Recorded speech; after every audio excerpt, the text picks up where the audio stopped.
सद्गुरु से प्रेम एक highest love है, अंतिम सीमा का प्रेम। अंतिम सीमा का इसलिए कम से कम इसमें एक ध्रुव जो है, दोनों हो सकते हैं, वो बड़ा सुंदर है कि दोनों ध्रुव वासनाओं से मुक्त हों। लेकिन सद्गुरु से प्रेम में कम से कम इतना तो तय है कि एक ध्रुव जो सद्गुरु का है वो वासना मुक्त है, बंधन मुक्त है। तो प्रेम एक नई ऊंचाई लेता है। और जीवन में प्रेम से बड़ा कोई रहस्य है भी नहीं, ये बात जान लेनी चाहिए। वो बहुत कुछ करा देता है। सामान्य प्रेम में भी ऐसी बहुत सी घटनाएं घटती हैं। सद्गुरु के प्रेम में रहस्य और गहरे हो जाते हैं। प्रेम मात्र महत्वपूर्ण है, लेकिन सामान्य जीवन में भी प्रेम को हम बहुत ही धूमिल कर लेते हैं। उसे अपने इच्छाओं से, अपनी पूर्वाग्रहों से, अपनी धारणाओं से इस तरह बांध लेते हैं कि वो प्रेम अपना पूरा काम नहीं कर पाता। अन्यथा प्रेम भी हमें बड़ी मुक्ति देता है और जीवन को देखने की कई अंतर्दृष्टियाँ देता है। गहरे अर्थ में देखा जाए तो ध्यान प्रेम ही है, या कहें तो प्रेम ही ध्यान है। इसे जिस तरह से समझे तो वो एक अंतर्दृष्टि है। और प्रेम में भी देखें कि मन की गति धीमी पड़ जाती है, मन कुलाचे नहीं भरता। जब मन कुलाचे भरता है तो लोगों को लगता है शायद हम ज़्यादा काम कर लेंगे, लेकिन तब वो कर कुछ नहीं पाते, क्योंकि काम तो तभी होगा ज़्यादा अच्छा जब मन बिल्कुल वर्तमान में स्थिर होगा। सोच बहुत व्यापक हो सकती है लेकिन मन स्थिर है। अंतर है इस बात में। सोच का व्यापक होना और मन का स्थिर होना, ये दोनों बातें अलग अलग है। कई बार सोच तो व्यापक नहीं होती लोगों की, लेकिन मन बहुत चंचल होता है।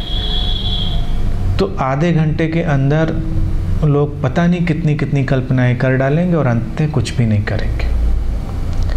प्रेम में देखी बड़ी शांति से लोग पता नहीं क्या क्या करते चले जाते हैं। कितना सृजन, कितनी क्रिएटिविटी, धीरे धीरे ही वो पूरा हो जाता है। जैसे एक पेंटिंग ही कोई बना रहा है, कल्पना करिए, बड़े प्रेम से 2-3 दिन में पूरी हो जाएगी।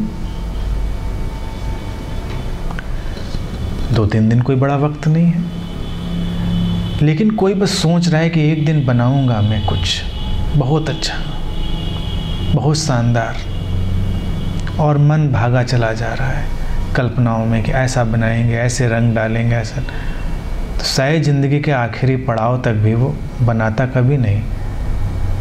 पेंटिंग ही महत्वपूर्ण नहीं है, मैं केवल उदाहरण के लिए कह रहा हूँ। कुछ भी हो सकता है, हमें कुछ करना ही है तो हम बस करते हैं उसको, और करने के लिए स्थिरता चाहिए।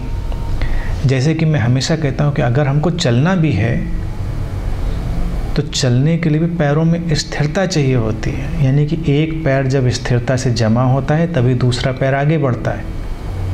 ऐसा नहीं होता कि दोनों पैर हवा में हैं और व्यक्ति आगे बढ़ गया, तब तो वहीं का वहीं गिर जाता है। स्थिरता के साथ गति होती है।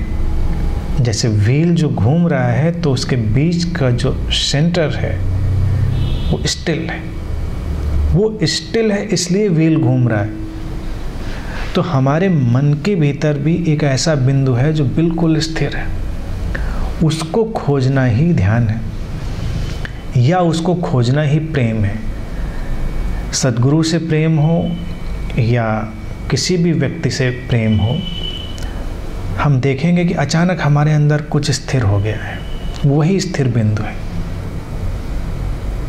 और जब वो स्थिरता हमारी पकड़ में आती है तो गति बड़ी ही सिस्टमेटिक, बड़ी चैनलाइज्ड गति पकड़ में आती है, एक व्हील की तरह।